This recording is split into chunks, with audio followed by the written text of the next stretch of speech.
Coming up on Midco Motorsports, Huset Speedway turned in one of the most exciting shows of the young season on Sunday. We've got the highlights as well as post-race reaction from all 5 feature winners. We'll also introduce you to a local driver who's overcome the odds to satisfy his need for speed. And we'll get to know Grand Forks native Mark Dobmeier as he joins us for the debut of Hot Laps with Hot Rod Pattison. The green flag drops now. And how is everybody doing? I'm Jay Elson, and this is Midco Motorsports. We start tonight at Huset Speedway in Brandon, South Dakota. The 3/8 mile oval has been home to some of the best racing in the region for decades, and that was especially true last weekend. Rain washed out several other tracks across the area, leaving Huset's as literally the only show on dirt. To Brandon we go. It was a little chilly out there on Sunday, but the drivers did their best to keep everyone on their feet. We start with the hobby stock feature. What a night for Canton's Aaron VanVoorst. He holds off a late charge from the 14 car of Jim Ross to notch his first Huset's victory, and he came from the middle of the pack to do it. I was ecstatic. About lap 9, I was shivering. About the last lap, I was pretty much holding my breath almost the whole time. It's really good. It gives me more confidence to move forward.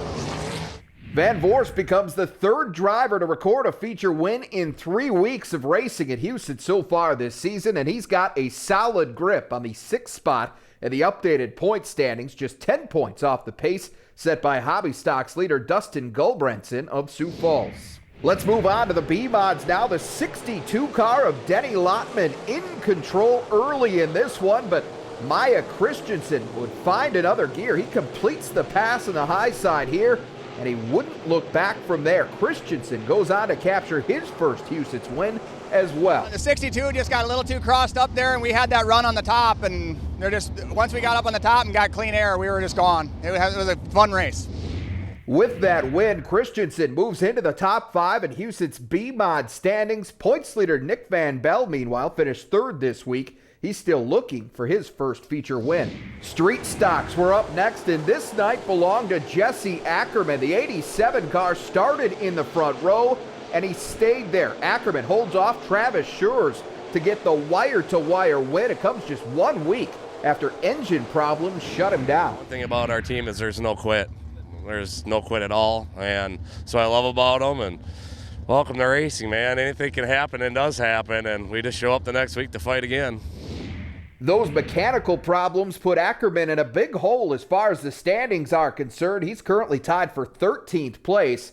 Meanwhile, this week's runner-up, Travis Schurz, gained a little ground on points leader Gary Brown Jr.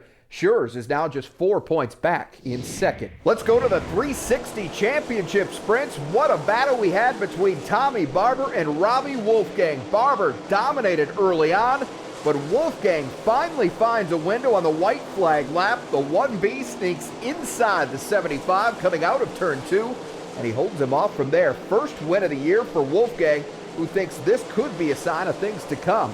I think we were just a little bit better down in turn 1 and 2 on the bottom. The car was just stuck. This thing has been good. We've been making a lot of good changes to the chassis setup, and I've been really happy with the progress we've made so far this year. Wolfgang is still buried a bit in the standings, but he can change that with a few more weeks like this one. Meanwhile, Dusty Ballinger owns the other 2 wins in the 360 class this season. Ballinger currently in 1st place, 7 points in front of Matt Jewell. Finally, we go to the Outlaws, and this one was equally entertaining. 2 of the top 410 drivers going head-to-head all the way to the end.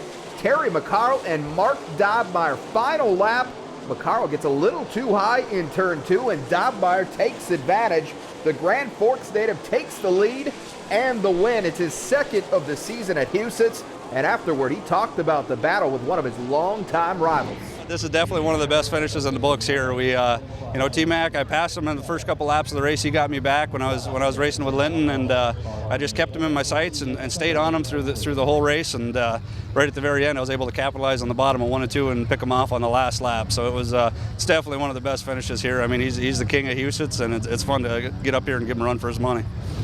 So Dobmeier and McCarl finished first and second respectively on Sunday, and that's how they sit in the standings as well. Those two accounting for all 3 wins at Huset so far this season.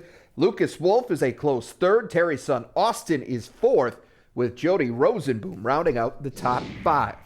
Now, Dobmeier's success has not been limited to Huset's. In fact, he's built a reputation as one of the top 410 drivers in the region. He'll sit down to talk about that with our Hot Rod Pattison when we come back.